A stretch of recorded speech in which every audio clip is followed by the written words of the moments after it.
ಮೂಲಭೋವಿ ಸಮಾಜದ ಜನರು ಮೊದಲಿನಿಂದ ಮಹಾರಾಜರ ಹಾಗೂ ಮರಾಧಿಪತಿಗಳ ಮೇಣಿ ಪಲ್ಲಕ್ಕಿಗಳನ್ನು ಹೊತ್ತುಕೊಂಡು ಹೋಗುವ ಹೂದು ಮಾಡುತ್ತಿದ್ದುದು ಇರುತ್ತದೆ. ಮಾನ್ಯ ಮೈಸೂರು ಮಹಾರಾಜರ ಆಡಳಿತದ ಸಂದರ್ಭದಲ್ಲಿ ಅಂದಿನ ಮಹಾರಾಜರು ಭೋವಿ ಜಾತಿಯನ್ನ ಪರಿಶಿಷ್ಟ ಜಾತಿ ಪಟ್ಟಿಯಲ್ಲಿ ಸೇರಿಸುವಂತೆ ಕೇಂದ್ರ ಸರ್ಕಾರಕ್ಕೆ ಶಿಫಾರಸು ಮಾಡಿ 1950ರಲ್ಲಿಯೇ ಭೋವಿ ಜಾತಿಗೆ ಪರಿಶಿಷ್ಟ ಜಾತಿ ಸೌಲಭ್ಯಗಳು ದೊರಕುವಂತೆ ಮಾಡಿದ್ರು. 1950ರಲ್ಲಿ ಕೇಂದ್ರ ಸರ್ಕಾರ 6 ಜಾತಿಗಳನ್ನು ಪರಿಶಿಷ್ಟ ಜಾತಿಗೆ ಸೇರಿಸಿದ್ದು ಇರುತ್ತದೆ. ಈ 6 ಜಾತಿಗಳಲ್ಲಿ ಮೂಲಭೋವಿ ಜಾತಿ ಇರುತ್ತದೆ.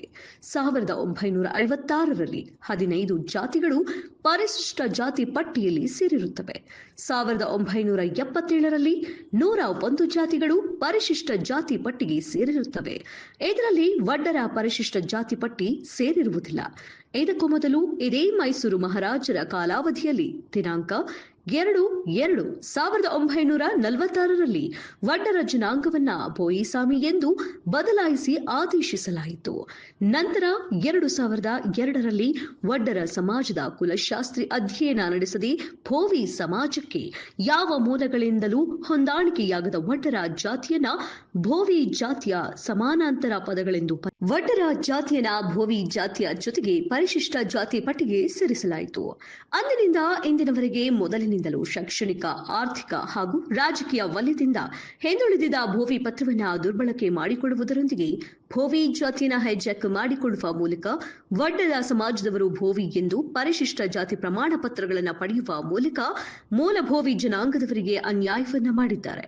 ಬೆಸ್ತರು, ವಡ್ಡರು ಅಲ್ಲದೆ ನಮ್ಮ ಭೋವಿ ಸಮಾಜಕ್ಕೆ ಆಗುತ್ತಿರುವ ತೊಂದರೆಗಳ ಕುರಿತಾಗಿ ಅಂದಿನ ವಿಧಾನ ಪರಿಷತ್ ಸದಸ್ಯರಾಗಿದ್ದ ದಿವಂಗತ ಶ್ರೀ ಕೆ.ಬಿ. ಕಾನಪ್ಪನವರು ವಿಧಾನ ಪರಿಷತ್ ಅಧಿವೇಶನದಲ್ಲಿ ಚರ್ಚೆ ನಡೆಸಿದಾಗ ಅಂದಿನ ಸಭಾಪತಿಗಳಾಗಿದ್ದ ಶ್ರೀ ಡಿ.ಎಚ್. ಶಂಕರಮೂರ್ತಿಯವರು, ವಿಧಾನ ಪರಿಷತ್ ಸದಸ್ಯರಾಗಿದ್ದ ಶ್ರೀ ವಿ.ಎಸ್. ಉಗ್ರಪ್ಪನವರ ನೇತೃತ್ವದಲ್ಲಿ 11 ಸದಸ್ಯರ ಸದನ ಸಮಿತಿ, ಧಾರವಾಡ ಜಿಲ್ಲಾ ಉಪಾಧ್ಯಕ್ಷರು, ಅಖಿಲ ಕರ್ನಾಟಕ ಭೋವಿ ಸಮಾಜ ಕಲಬುರಗಿ, ನಾಗೇಶ ಐಟಗಿ, ಕಲಘಟಗಿ ತಾಲೂಕು ಅಧ್ಯಕ್ಷರು, ಅಖಿಲ ಕರ್ನಾಟಕ ಭೋವಿ ಸಮಾಜ ಕಲಬುರಗಿ ಉಪಸ್ಥಿತರಿದ್ದರು.